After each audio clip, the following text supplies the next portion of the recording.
জীবনে এমন কিছু গল্প থাকে যেগুলো শুরু হয় একদম শূন্য থেকে আর শেষটা হয় নিজের উপর বিশ্বাসে। আমার গল্পটা ঠিক তেমনই। আমার প্রথম রান্নার গল্প।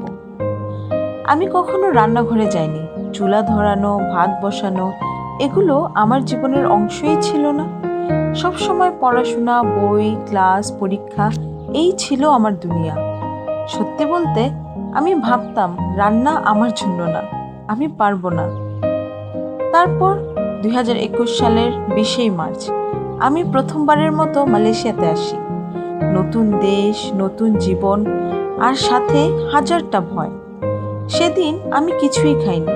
সারাদিন না খেয়ে একটা সোফায় শুয়েছিলাম, খালি পেটে, একদম একা। মনে হচ্ছিল আমি কি পারবো। ঠিক তখনই আমার এক হাউসমেট এসে আমাকে খাবার দিয়ে গেল। সেই ছোট্ট প্লেটটা আমার জন্য তখন পুরো পৃথিবী ছিল। সেদিন বুঝলাম জীবন কখনো একা ফেলে রাখে না।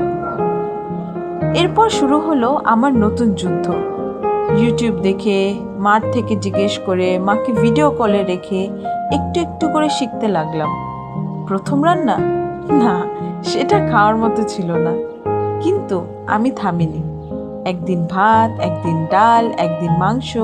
ধীরে ধীরে আমি শিখে গেলাম। আজ আমি সব রান্না করতে পারি। চাইলেই একটা পুরো ঈদের দাওয়াত হোস্ট করতে পারি। ভাবা যায় যে আমি কখনো রান্নাঘরে যাইনি, আজ আমি অন্যদের খাওয়াই। কখনো কেউ আমাকে খাবার দিয়েছিল, আজ আমি মানুষকে নিজের হাতে রান্না করে খাওয়াই। সময় সত্যিই বদলে দেয় সবকিছু। যখন বাংলাদেশ ছেড়ে আসছিলাম জানতাম না কিভাবে টিকে থাকবো, কিন্তু একটা জিনিস জানতাম, আমি পারবো। কারণ আমি স্ট্রং, আমি ব্রেভ। জীবন তোমাকে সবকিছু শিখিয়ে দেয় যদি তুমি হাল না ছাড়ো।